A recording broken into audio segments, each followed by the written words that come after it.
starts right now. And a good morning to you. It is Monday, March 18th, or as we're calling it here, St. Patrick's +1. That's right. Yes. We wanted to celebrate on Monday because we didn't get to celebrate, well, at least together yesterday. So here we are wearing our green. Yep, you look great. Yeah, so do you. Thank you very much. Thank you. Let's talk about the weather. It is noticeably cooler out there. Very, as you said, seasonable, Mike Osterhage. Yes, indeed. Actually, we're not down to where we should be. By the way, it's not that I'm not playing. It's just that, of course, the weather wall is green. So anyway, yeah, we're going to be dropping down a few more degrees. We've got some clouds out there and a little bit of a breeze. We're at 57 right now. The normal low is 52.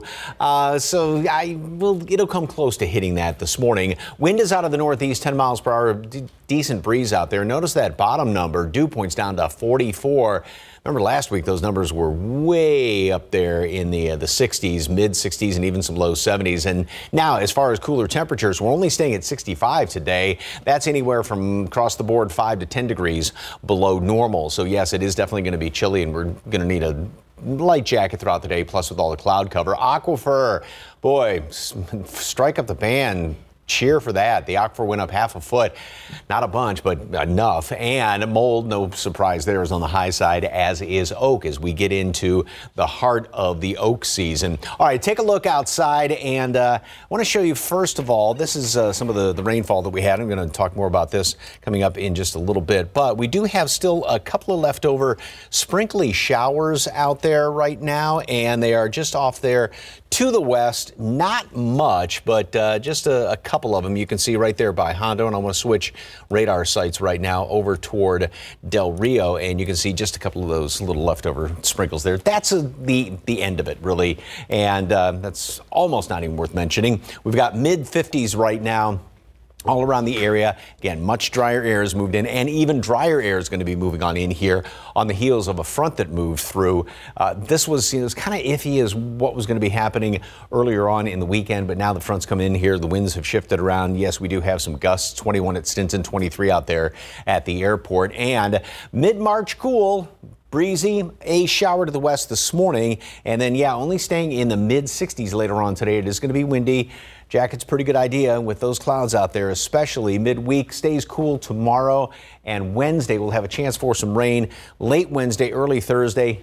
Then we kind of switch over and flip over to warmer weather to finish up the week, and just a little bit more humidity, and temperatures will trim somewhat by the weekend. All those details coming up in just a couple of minutes. Traffic Authority on this Monday morning, going to be busier out there, right, RJ? Oh yeah, Mike, definitely. As we do expect more people out. Of course, spring break has come to an end. Hopefully you guys had a good weekend and a good St. Patrick's Day there as well. As we take a quick look here, TransGuide, I-10 medical traffic moving pretty good both directions there. Same situation here on the south side here, south of downtown, I-10 at Probant, and in the downtown area, 35, the southbound, the upper and lower levels of 35 looking pretty good so far. But again, I expect to see a lot more people hit the roads as we get through our 5 o'clock hour. I want to let you know about some construction taking place on the southwest side, Loop 410 northbound at Paradise Valley. Basically, is going to be affecting our traffic coming in from Old Pearsall Road. If you have to drive or be around the Lackland area, keep this in mind. Hopefully they get that cleared up here over the next half hour or so. And speaking of construction, still have a lot of that going on the northeast side, I-35. So this is actually the frontage road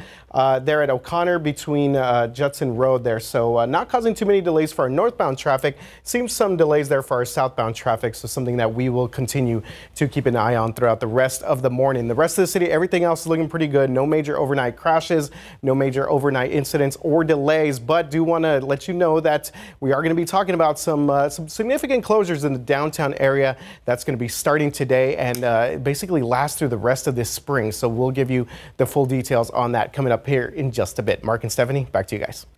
RJ, thank you. A Bexar County family is calling on the community to come forward with information about the death of their daughter, Desiree Rivera. Last weekend, the 21-year-old was shot and killed at a party on the southwest side, and our Avery Everett spoke with her parents, who are desperately wanting answers. My daughter didn't deserve this. She deserves to have justice. A desperate plea from two parents.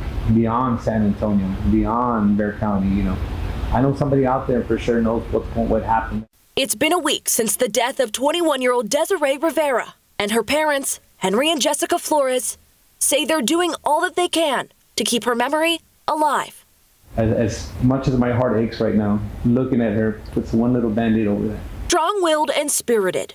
That's how they remember her. She's beautiful inside and out. and they say her life was stolen by gun violence. It's very traumatic. Rivera was shot and killed at a party on the southwest side last Saturday early in the morning. The party happened on Old Pearsall Road at what the Bexar County Sheriff's Office is calling an illegal location. The party was promoted on social media, and BCSO says a disagreement led to someone firing and hitting 2 people. But only Rivera died in that building. Our daughter didn't deserve what happened to her. Sheriff Javier Salazar said at the scene last weekend that her death was caught on camera. While devastating to the family, they know it means people saw what happened. So they're begging them to come forward and help this case. I mean, even if it's anonymous, just come forward. When we want to feel sad, we want to feel angry, and we want to cry. But we can feel her comforting us, telling us don't cry, don't be sad. It's important to note that while BCSO says the location of this party was illegal, it's not necessarily illegal to have attended it. That's why they're asking anyone with more information, anyone who might have been at the party itself, or anyone who might know the shooter to come forward and give information to the sheriff's office. Avery Everett, KSAT 12 News. The state's controversial immigration law, SB 4, is set to go into effect today unless the nation's highest court makes a ruling. Last week, the U.S. Supreme Court extended the pause on a law that would allow law enforcement to arrest migrants just on their immigration status. The law was put on hold so the court could make a ruling. If no ruling is made, the law is set to go into effect today at 4 p.m. Former President Trump's campaign team is working to clarify his description of what would happen if he's not elected. In response, Trump's team says he was only talking about the auto industry. As ABC's Perry Russum reports, Democrats say he was threatening political violence. Fallout from former President Trump using the word bloodbath when describing what would happen to the auto industry if he's not elected. We're going to put a 100% tariff on every single car that comes across the line, and you're not going to be able to sell those cars if I get elected. Now, if I don't get elected, it's going to be a bloodbath for the whole. That's going to be the least of it. Trump making the comments at a rally in Ohio on Saturday. We just have to win this election because he's even predicting a bloodbath. What does that mean? He's going to exact a bloodbath? A senior advisor for Trump's campaign team says he was only talking about economics, writing, Joe Biden's insane EV mandate will slaughter the American auto industry. It is incredibly important that be accurately portrayed. President Biden's campaign team slamming Trump. What I heard was a continuation of the same rhetoric, the same endorsement of political violence that we've seen from Donald Trump for years. Mike Pence, who is not endorsing Trump for president, defending his former boss. The president was clearly talking about the impact of imports devastating the American automotive industry. Also in that speech in Ohio, Trump asked the crowd to stand and pay tribute to those who attacked the Capitol on January 6th. Trump has promised, if he wins, to free those who were convicted for the attack. Perry Russum, ABC News, Washington. Let's talk morning sports. Spurs and Nets in Austin last night. Let's take you to a back-and-forth fourth quarter. Victor Wembanyama drains the three, cutting the lead down to 4. And it's the rookie again with a tip-in to cut it to 2. Wemby slams it home, ties at 107. Spurs would go up by 3 till Dennis Schroeder makes a 3 to send the game to overtime. So in OT, Nets go up, but the Spurs, they bounce right back. Wemby with an alley-oop slam, and the Spurs are up by 1. Nets look like they went back up on a Schroeder layup, but the goaltend turns out to be a blocked shot by Wemby after review. And once again, Johnson adds the bucket to put San Antonio up by 3. So Spurs hang on to win it. Here's your final from Austin. Spurs beat Brooklyn 122-115. San Antonio has hit the magical 15-game win number we were hoping for, Steph. Yay. Small victories, right? Yes. They're 15-53 on the season. Spurs are back home tomorrow versus the Dallas Mavericks. On Friday, the Memphis Grizzlies come to town. And then on Saturday, the Spurs welcome the Phoenix Suns. How about some March Madness in the Atlantic 10 conference title game? The confetti button pressed a little too early. And what do you know? The confetti was in Duquesne colors, who went on to beat Virginia Commonwealth 57-51. And then in the Ivy League Conference Tournament final, Yale's Matt Noling hit a buzzer beater to beat Brown by 1 point and punched their ticket to the NCAA tournament for the 7th time in Yale program history. So let's take a look at the official brackets for the NCAA men's tournament, starting with the East region. Number 1, UConn versus Stetson. Florida Atlantic versus Northwestern. San Diego State versus Alabama Birmingham. And Auburn versus Yale. All right, moving on over now to the East Regional. BYU versus Duquesne, Illinois versus Morehead State, Washington State taking on Drake, Iowa State versus South Dakota State. And over to the West Final, number 1 North Carolina taking on Howard Wagner, Mississippi State taking on Michigan State, St. Mary's, California taking on Grand Canyon University, and Alabama taking on Charleston. Over to the West Regional, Clemson, New Mexico, Baylor, Colgate, Dayton, Nevada, and Arizona at Long Beach State. Here's the Midwest Regional now. Number 1, Purdue taking on Montana State or Grambling. Utah State taking on TCU. Jamie Dixon's Horned Frogs make the big dance for a 3rd straight season. Gonzaga and McNeese. Kansas at Samford, and South Carolina versus Oregon. Creighton versus Akron. And Texas, UT eyeing its 3rd straight first-round win, taking on either Virginia or Colorado State. And then we've got Tennessee taking on St. Peter's. When the South Region, number 1 Houston, wow, taking on Longwood. Nebraska versus A&M. Wisconsin versus James Madison University out of Virginia. And Duke taking on Vermont. Now to the South Region, Texas Tech and North Carolina State. Kentucky versus Oakland. Mike, is that your Oakland University? I don't know. Okay. And number 7, Florida taking on Boise State or Colorado. Marquette taking on Western Kentucky. A lot to talk about, a lot to digest there. As we fill out our brackets. Should mostly have them filled out by now. Well, good job getting through all those schools. Thank you. I was forewarned. There was a lot to talk about. 512, 57 degrees. So are you ready for another subscription? Up next, we're going to show you which restaurant chains are trying to lure in more customers with food subscriptions. And outside with live cam, grab a jacket. That breeze is definitely cool out there, especially in the outlying areas as we take a look at San Antonio International. Now that spring break for most folks has come to a close. Good morning. Welcome back. It's 5:15. Well, many restaurants are offering dining subscriptions as a way to reward loyal customers. ABC's Eva Pilgrim has the details in today's GMA First Look. In this morning's GMA First Look, could the secret to saving big at chain restaurants be a subscription? Applebee's launching a new dining subscription, the Applebee's Date Night Pass. We kind of felt like we had won the Applebee's lottery. Emily Brooks and her husband had given up date night to save money, but snagging the coveted Applebee's deal put dinner out back on the table and in budget. It's made it a little bit more accessible. When the restaurant runs promotions that feel like the consumer is being taken care of in a little ways, the consumer is more likely to continue to come back to that restaurant. So is subscribing to a restaurant a smart way to save, or is putting another financial commitment on your plate a mistake? We'll have the expert pros and cons coming up at 7 a.m. With your GMA First Look, I'm Eva Pilgrim, ABC News, New York. 5:16 on your Monday morning. Let's look out there with TransGuide right now. It looks pretty good there at I-35 at Southwest Military, and looking pretty quiet there at I-37 at Jones Avenue. We're going to get a check-in with RJ Marcus very soon. So I didn't think I needed Swiffer until I saw how easily it picked up my hair every time I dried it. It only takes a minute. Look at that. The heavy-duty cloths are extra thick for amazing trap and lock, even for his hair. Wow. And for dust, I love my heavy-duty duster. The fluffy fibers trap dust on contact, up high and all around without having to lift a thing. I'm so hooked. You'll love Swiffer or your money back. Mucinex X Night Shift starts working at bedtime to fight your worst nighttime symptoms. How could you? And leaves your system fast. By the time you wake up, you're ready to take on the day. Try it and feel the difference. Mucinex X Night Shift. It's comeback season. Stanley Steamer is proud to be the leader in deep cleaning, cleaning over 1 million homes and businesses across America every year. We remove the buildup of dirt, dust, and grime from your home and business.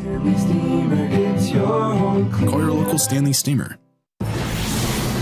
And we're back at 5:20. Good morning if you're just now waking up or tuning in. So my Golden Grizzlies are in the tournament. I love it. It is your Oakland. Yes, it is. Yeah. Oakland University up there, Rochester, Michigan. So do you have to fix a bracket? Yeah, do you have to change it? I haven't done my bracket. Oh, well, good there for you you. go. They're playing Kentucky, and you think, okay, a 2 versus or 3 versus a 14. 3 versus a 14, yes. But they both have similar records, like 23-9, 23-11. So, you know, March there's Madness. always that. So. Anything RJ, who did you pick in that matchup? Kentucky, okay. Yes. Well, and Kentucky just beat Tennessee the other day, too. And That's Tennessee's right. number That's right, 2 yeah. in their division. So. Kentucky actually has 2 of the projected top 5 picks in next year's NBA draft, which is the reason I was looking at them for, of course, Spurs research. That's the only There you reason. go. Yeah. Spurs research. But you know what? It's March. Anything could happen. Golden Grizzlies, man. You're like, I didn't know I was watching ESPN. You learned a lot. All right, guys. So taking a look right now at the roads. Traffic moving pretty good. Again, expected to see more people on the roads.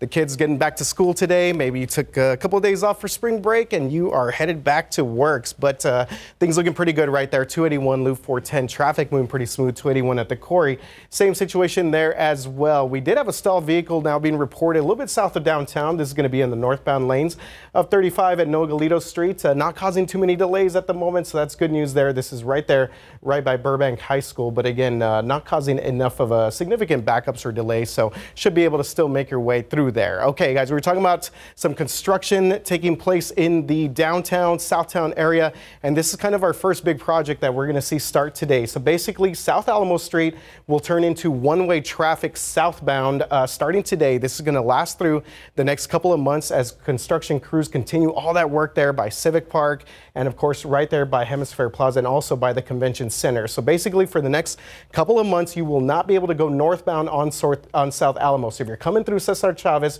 you're going to have to go past South Alamo and then either go up on South Bresa Street or take another opposite direction, get all the way up to Commerce and Market Street in order to make your way onto South Alamo on this section right here. So again, there's ongoing construction taking place there. This is all part of the big sort of bond project that they're going to be doing out there for a while. Now, La Vita and the Fairmont Hotel, that will still be accessible for people walking to the area, pedestrians via Nueva Street and by pedestrians and cars on South Bresa Street. So again, this starts today. Keep this one in mind. There's a couple of other things that we'll continue to mention here as we make our way through Good Morning San Antonio this morning. But as far as current traffic conditions, traffic moving pretty good here. 281 at San Pedro, same situation, 37 and 410. All right, Mike, how are things feeling outside this morning? Oh, wait, you would. Yeah. Yeah, somebody's got to have an upset. There's always upsets in that bracket. So, all right, this is an absolutely gorgeous picture here. The rain gauge, South San Antonio, 2¼ inches of rain Saturday night into yesterday morning. An absolutely gorgeous, gorgeous picture. It's going to help out that green lawn as well. And looking at how much rain has fallen over the past couple of days, radar estimates, obviously the big swath was from southern Frio County over toward southern Atascosa County and heading in toward Karnes County as well. And putting some numbers on these, we picked up a good 4 inches of rain there in Frio County. And then some of the blue areas, just about 1/4 of an inch. But hey, everybody is getting some out there, and even in parts of the recharge zone, almost 1.5 inches right there, right around northern Bandera at the southern tip of Kerr County. And in and around town on the east side, there's those kind of bullseyes, 3.3 inches, 2.1 on the southwest side of town out there at the airport, just about 1/2 inch of rain. But yeah, it was just gorgeous to see. So we get a slight chance to dry out, and then we do have another rain chance, not as great a shot, coming midweek. Lots of clouds out there this morning. I saw a few breaks when I was coming into work, but yeah, basically cloudy skies, and that's going to be the situation all day long. Humidity, we have front move on through here, so that has dropped the dew points down good 10, 15, 20 degrees on those winds that are coming in here out of the northeast, and it will continue to dry out over the course of the day and then going into tomorrow as well. So this drier air is going to allow temperatures to drop down. We're definitely going to be staying on the cool side. And throughout the rest of the morning, we are going to make it up to throughout the rest of the day. We're going to make it up to 60 at noon and then 65 for a high temperature today. Now, as far as the humidity, it's low right now, but it is definitely going to be coming back in here as we go into the latter portion of the week. So kind of a cooler first half of the week, and then it gets warmer. And then, like I said, there's that rain chance. That's going to be coming Wednesday night late into early Thursday morning. Then we're going to be clearing out somewhat. So this is what it looks like with numbers. 65 today, down to 45 tomorrow, and only 61. And ironically, that's the start of spring, although that's a Tuesday night. And then we start off at 50 on Wednesday. That chance of rain, especially late Wednesday into Thursday, beg your pardon, and then up to 80 on Friday. And then temperatures get trimmed a little bit with some more clouds coming in here by the weekend. We're going to have more after this. Apple is reportedly launching 2 new models of AirPods later this year. ABC's Derek Dennis has the details in today's Tech Bites. In today's Tech Bites, Apple is expected to release 2 new AirPod models this fall. It's reported to be the biggest AirPod launch yet, with 25 million units. The new designs will be reportedly fitting better and come with USB-C charging cases, and one model will have active noise cancellation. The Supreme Court is hearing arguments today on whether the White House violated free speech protections when it urged social media platforms to remove misinformation about COVID. The plaintiffs claim the tech companies were coerced, and they say it amounts to censorship. The government says it made no threats and there were no consequences for not complying. Finally, LinkedIn is getting into the gaming industry. The platform, known mostly for networking, confirms it's developing several puzzle-based games. No word on when or if the games will roll out. Those are your Tech Bites. I'm Derek Dennis. Have a great day. You too, Derek. Right now, just about 5:30, 56 degrees. March Madness is here, and 6 teams are representing Texas in the men's basketball tournament this year. We're going to show you the teams that are already feeding the nest. And ahead on GMSA at 6, Wimby and the Spurs put on quite the show last night against Brooklyn. We have highlights from their big win up in Austin. Good morning to you. It is Monday, the 18th of March, and always with the grand entrance, Mike Osterhage. Morning. I was working on my brackets with the Oakland University. Were you really? Yes. Oh, that was great. We believed you. Yeah, we did. It's exciting this morning. Anyway, it was so beautiful to see rain. We've got a couple little leftover sprinkles. That's pretty much it. There may be a few damp spots still left over on the roads after some of those leftover showers yesterday. Lots of clouds hanging out here. Actually, that's preventing us from getting a little bit cooler this morning. Temperature right now stands at 57 degrees, 2 points down to 44. That has really dropped down. Think about it. Last week at this time, we were right around the low 70s. It was humid out there. Wind is out of the northeast primarily at 10 miles per hour, a bit on the breezy side. We had a front move through overnight. Now, here's the leftover little kind of blink and you miss it. Leftover little sprinkly showers out there to the west. So I've got just a small little, 10% chance for a leftover shower around here this morning. Low to mid 50s around the area. Normal low here in town is 52 degrees. So we're almost down to a seasonable low temperature. And again, those dew points have dropped down. We do have a pretty good breeze out of the northeast, 10 miles per hour at the airport, 15 Port SA, 14 over there at Hondo. And then the gusts on top of that, 23 at the airport, 17 at Bernie, 17 also at Lost Maple. So it is going to be breezy throughout the day today. Mold and oak both on the high side. No big surprise as far as mold is concerned with the moisture around here. And of course, oak as we head in toward the latter couple of weeks of March, getting in toward the 1st of April, which is the peak of the oak season. Throughout the rest of today, 60 at noon, 65. That's all we're going to be able to muster today. So we are going to be anywhere from 5 to 10 degrees below normal. Blustery and also with those clouds out there, so a jacket's a pretty good idea. And it gets even cooler tomorrow. Got a rain chance and then back to shorts and flip-flops to finish up the week. What about the weekend? Details in just a couple of minutes. Traffic Authority. So, RJ, anything going on yet? All right, Mike. Yeah, things looking pretty good. If you're about to hit the roads right now, of course, we are expecting a lot more people out and about today as people get back to school and, of course, work if you took a couple of days off.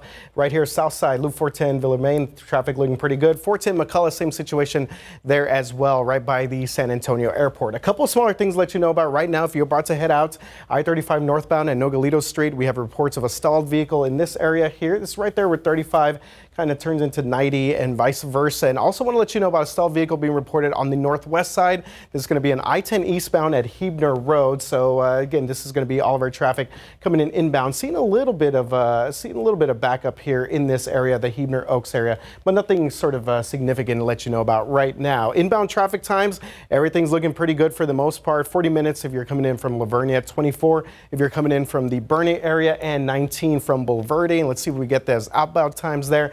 Castroville and Lavernia, again, these two the two parts of our city that are a little bit delayed there. 35 minutes if you're headed out to the far west side, and 28 minutes if you're headed out to Seguin right now. But everything else is looking pretty good for the most part. So we're going to let you know about another pretty significant closure in the downtown area that's starting today. That's coming right up. Mark and Stephanie, back to you guys. Thank you, sir. We are getting new reaction to a proposal by the Texas Attorney General's office that would allow Ken Paxton to remove district attorneys in large Texas counties such as Bexar County. So here's what the proposal would do. District and county attorneys would be required to provide additional reporting, quote, relating to criminal matters and interests relating to the state. That includes cases where a peace officer or poll watcher is indicted, or cases where a person arrested for a violent crime is not indicted. The proposal also lays out consequences if DAs don't comply, including petitions for removal from office. Now, the San Antonio Police Officers Association is applauding that proposal from the Attorney General's office. The police union's president tells our Daniela Ibarra he thinks it's a start in holding Bexar County DA Joe Gonzalez accountable. A new proposal could potentially affect the Bexar County District Attorney's Office, which has been scrutinized for its handling of violent crime cases. Attorney General Ken Paxton says some DAs have, quote, developed an unacceptable pattern of failing to uphold the law, not naming any specific district attorneys. DAs who don't comply could be removed. What do you think about this new rule? Well, I think it's a start. Danny Diaz is the president of the San Antonio Police Officers Association. He hasn't been shy about his frustration with Bexar County DA Joe Gonzalez. He needs to be held accountable.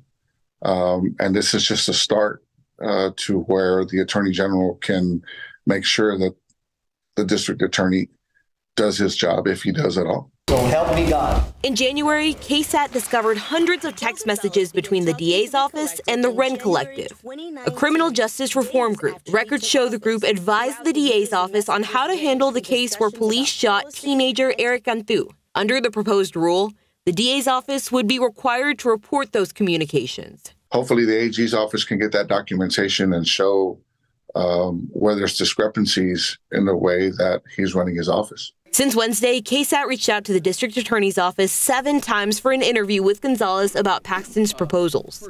They failed to make him available, instead sending a statement. Gonzalez calls the proposal, quote, burdensome, unnecessary, and potentially very costly to our citizens. What do you think about that? Well, I think what's costly to our citizens is him dropping cases and allowing individuals that commit crimes scot-free. The earliest the rule could go into effect is April 7th. Daniela Ibarra, KSAT 12 News. Two other headlines this morning. In Jacksonville Beach, Florida, one person is dead following an active shooting situation. Last night, the downtown district, bar area, and beachfront in Jacksonville Beach were put on lockdown. This morning, authorities are still looking for suspects. It's unclear what led to the shooting. However, investigators overnight said they believe there are multiple gunmen on the run. Russian President Vladimir Putin is celebrating an early election victory that was never in doubt. After facing only token challengers and harshly suppressing opposition voices, Putin is set to extend his nearly quarter-century rule for 6 more years. Even with little margin for protest, Russians crowded outside polling stations yesterday to express their displeasure with the president. Putin had hailed the overwhelming early results today as an indication of trust and hope in him. Well, staying overseas, Gaza could soon see a humanitarian disaster far worse than it is dealing with right now. As CNN's Amy Kiley reports, the Israeli prime minister is defending his plan to invade Rafah. The U.S. is voicing concerns over civilian safety in Gaza, with Israeli Prime Minister Benjamin Netanyahu doubling down yesterday on his vow to invade Rafah. The majority of Israelis support the policies that we're leading. Go into Rafah, destroy the remaining Hamas terrorist battalions. He promises to evacuate the more than 1 million civilians there, but U.S. officials are skeptical. The evacuation, they call it humanitarian islands, and we welcome any credible plan to take care of them, but we haven't seen it yet. Getting innocent people out could be even harder than getting aid in. That's so difficult, the U.S. and other countries are building a floating dock to access Rafah by water. It's going to probably take about 6 to 8 weeks or so for all the pieces to get in place and for it to become operational. President Joe Biden is reiterating his call for a ceasefire and a two-state solution. This is the only path for lasting peace and security.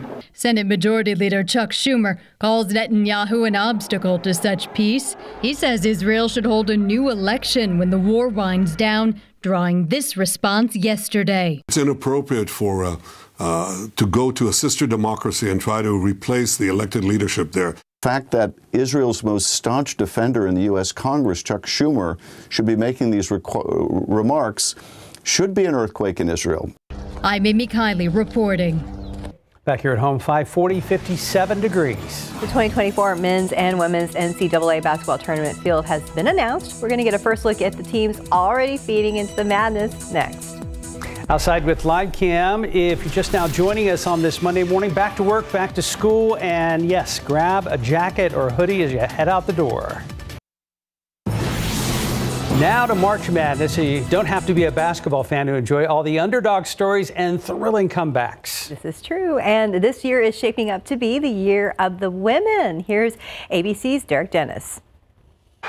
This morning, the bracket is set, and the March Madness has already begun. 3, 2, drop off to Nolan! Yale earning a guaranteed spot with this buzzer beater against Brown, scoring 8 points in the final 22 seconds. Puts it up, no good!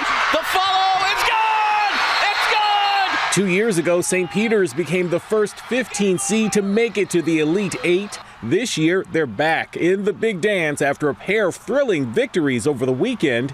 A remarkable, astounding week for the North Carolina State Wolfpack. And NC State punching their ticket to the tournament, crowned ACC champs after winning 5 games in 5 days. Just a week ago, it was looking like our season was about to be over, and here we are now, man, on top of the world. The Wolfpack taking home their first ACC tournament trophy since 1987 with a win over UNC, which still claimed a #1 seed in the tournament. For history! Speaking of #1 seeds, as if there were any doubt, Caitlin Clark and the Iowa Hawkeyes earned a top seed in the women's tournament, and they're not even favored to win this year. The favorite is South Carolina, which hasn't lost a regular season game in 2 years. It will be interesting to see how many more people will do women's brackets this year than have ever done them in the past because of the celebrity of Caitlin Clark. And for those filling out a bracket, men's or women's, the odds of getting a perfect one are just over 1 in 9.2 quintillion. Yeah, that's a real number. Warren Buffett once offered $1 billion to anyone who could fill out a perfect bracket. The first games tip off tomorrow for the men, Wednesday for the women. Derek Dennis, ABC News, New York. Hold up. So we have a better chance of winning Powerball or Mega than winning the brackets? Yeah, this is why I don't fill one out. I got you. I got you. Well, that's not why. So we're going to play Lotto now. Maybe. Okay. Better chances there. Yeah, because both the jackpots are really, really, really high right now. Nobody won this weekend. 546, 57 degrees. Looks like out there with TransGuide. Looking good at Loop 410 at McCullough. And the other roads looked pretty good there as well. 1604, Pat Booker. We're going to get a check-in with RJ Marcus very soon.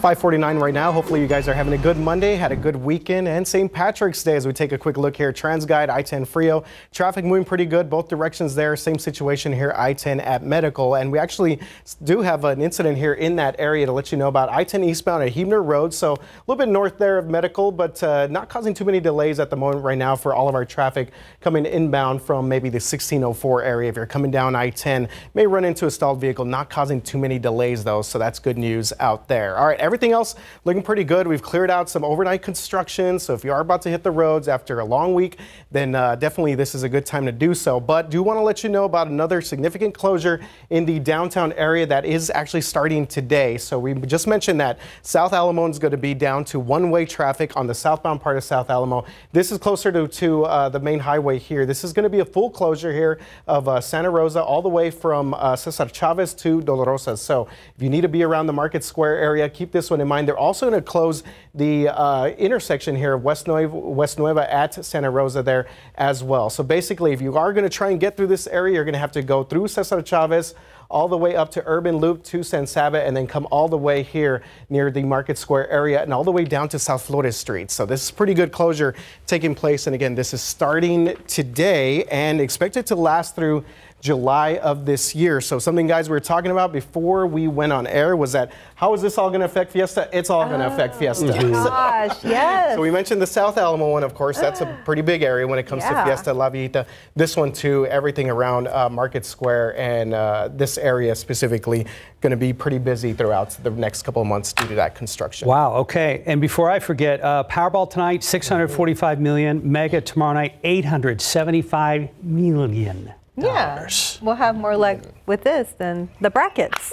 Exactly. So, yeah, Santa Rosa has been under construction for a long time from Cesar Chavez. I guess they're putting in plumbing or something. They had closed one way of traffic there over the past couple of months, and now they're just doing the full closure. Oh my goodness! Because lately it's been kind of like you have to make doing this number trying to ride. So here we go again. Yeah, a lot of fun. All right, take a look outside Timberwood Park. About an inch of rain, and notice how the deer are loving it, the plants are loving it, the grass, everything else is. It was so fantastic to see this weekend. Thank you very much for the KSAT Connect picture there, Marty 46. All right, we do have clouds out there this morning, a few breaks here and there. We did have a front move through. This is over there at 410, looking more straight down to the south. There's downtown right there. And the front moved on through here, and so that has dropped temperatures down. Now, yesterday, a little bit deceiving. High temperature, 68 degrees. That was right at midnight. And then the low temperature yesterday was at 11:59 last night. So temperatures all day long just kept dropping down and dropping down. And then today we're only looking at a high of 65 degrees. The normal high is in the low 70s. So on average around the area, 5 to 10 degrees below normal later on today. Mid 60s, very consistent, and a lot of this is due, in fact, to not only that front moving through here, but that cloud cover that we're going to be having around. So jacket's going to be a pretty good idea. Jump ahead to Wednesday. So we're going to keep a lot of clouds today, tomorrow, Wednesday, and then late in the evening on Wednesday, we'll start to see a couple of showers move in here in the overnight hours. Thursday morning, looks like a damp commute Thursday.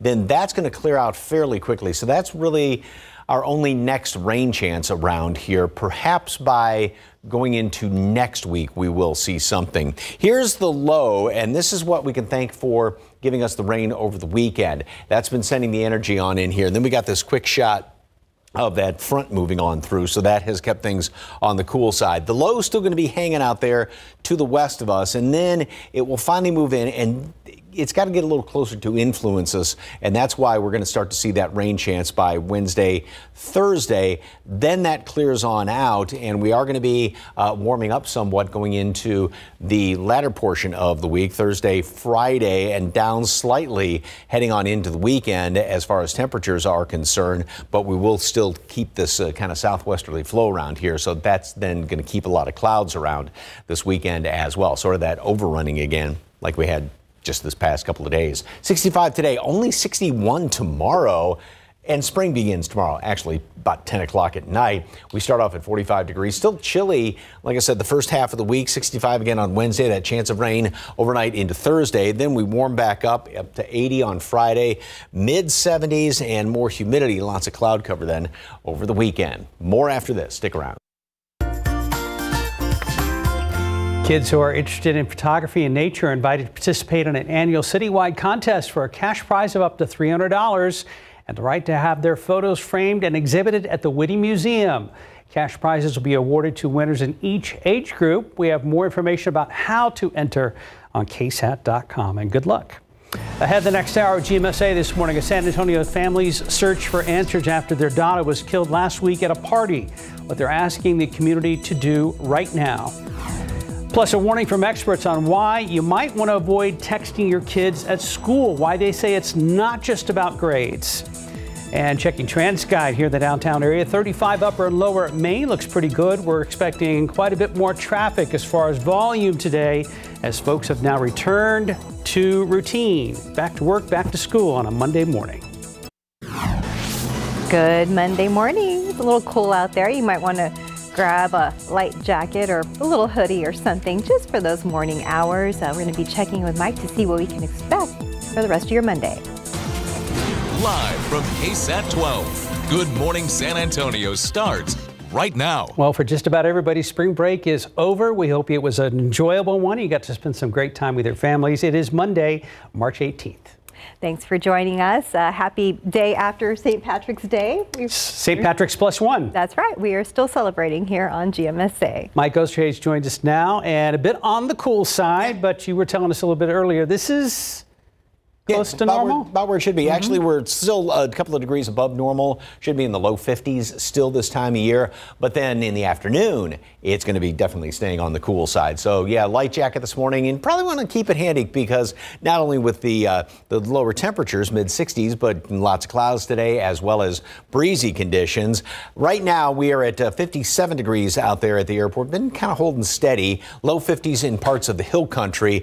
Much drier air has moved on in here after all the humidity that we had over the weekend. Of course, that was getting squeezed out in the form of rain. And then we've got that breeze out there. 13-mile-per-hour winds at the airport, 14 New Braunfels, 15 Port SA, Uvalde at 17 right now, and then a few wind gusts. And it is going to be on the gusty side throughout the rest of today. No surprise here. Mold is really, really high with all the moisture hanging around here, 63.50, and oak is on the high side as we continue to get into the heart and the highest point, the peak of the oak season over the course of the next couple of weeks. Temperatures, I said we're going to be dropping to 52 degrees. That may be pushing things just a little bit. We got this breeze and cloud cover, which tends to hold the heat in and keeps the air stirred up. But however you slice it, it is going to be jacket weather this morning and a leftover little sprinkle off to the west. There's hardly anything showing up, just a mention of it. 60 at noon, and then like I said, 65, that's it. Lots of clouds out there later on today. It's going to be even cooler tomorrow, ironically, because spring starts tomorrow night, about 10 o'clock in the evening, and then the first full day of spring will still be on the cool side. We are going to warm up, do have another rain chance to talk about, and we'll check out the first weekend of spring coming up in just a couple of minutes. Traffic Authority, RJ, what's going on, sir? All right, Mike, things looking pretty good out there. As Mark mentioned before we went to break, expecting to see all the kids back to school today, and also expect to see everyone out and about here as we have wrapped up spring break. So take a quick look here. TransGuide traffic camera 281, San Pedro traffic moving pretty good in both directions there. 37 Loop 410 on the far southeast side. Same situation there as well. The only thing we're seeing on our maps right now and being reported by TxDOT is a stalled vehicle being reported I-10 eastbound at Huebner Road. It's going to be affecting our traffic coming in from the Woodstone area. Maybe if you're coming in from the De Zavala area, you might run into this stalled vehicle on the highway, but not causing too many major delays at the moment. Everything else across the city looking pretty good right now. We have cleared out some ongoing construction that was in the old Pearsall Road 410 area, and of course up here actually cleared out construction there as well up in the Topperwine Live Oak area. So things looking pretty good right now, but as we make our way through the rest of this hour, we're going to be talking about some closures and some changes for traffic in the downtown and the Hemisphere area. So we'll be talking about that coming up here in just a bit. Mark and Stephanie, back to you guys. Thank you, RJ. This morning, San Antonio police are trying to figure out how a car ended up in the middle of the train tracks. Well, it happened this morning around 4:30 a.m. at Villamain Road and Loop 410. That is on the south side of town, and we are told that the vehicle was abandoned when police found it, but it appears the car was hit by a train and knocked off the tracks. Now, police are working to figure out how it got there.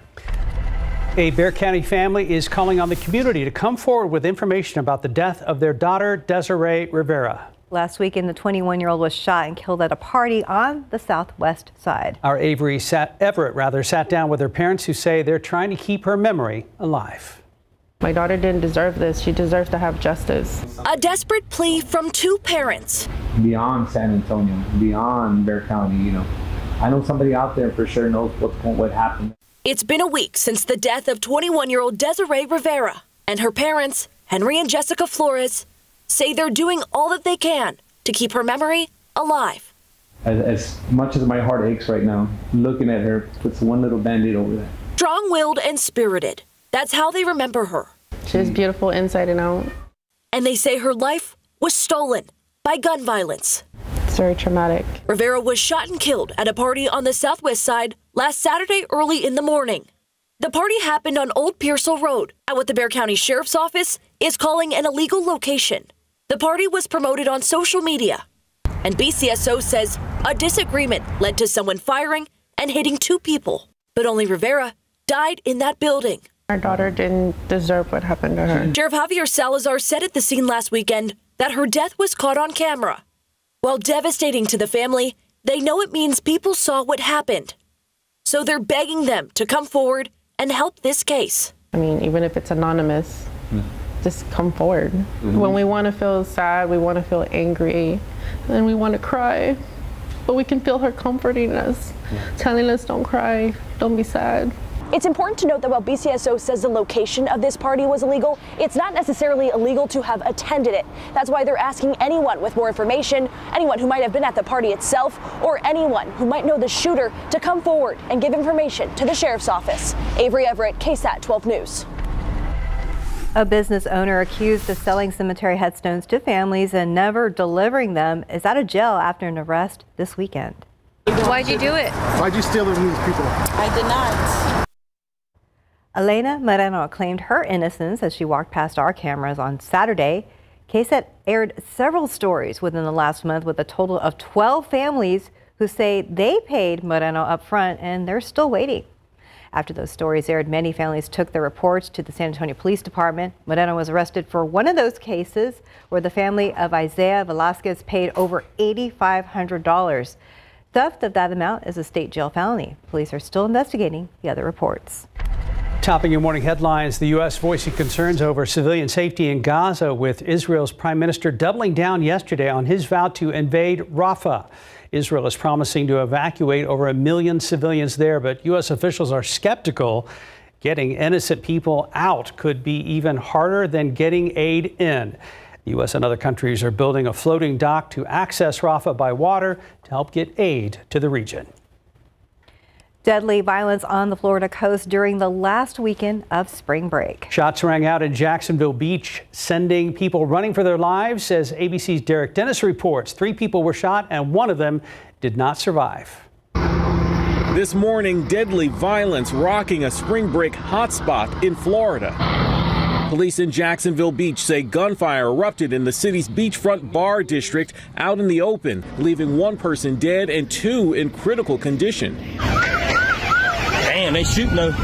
Just stay down. Videos show people running on the beach for cover as shots ring out in the distance. It's a busy weekend. This is Players Weekend. It's St. Patrick's Day. It's spring break. We have a lot going on out here. It's unclear what led to the shooting. Investigators overnight said they believe there were multiple gunmen on the run. We're still trying to figure out, just due to the scope of the area. So we've got a lot of work ahead of us to figure out everything, put all the pieces together.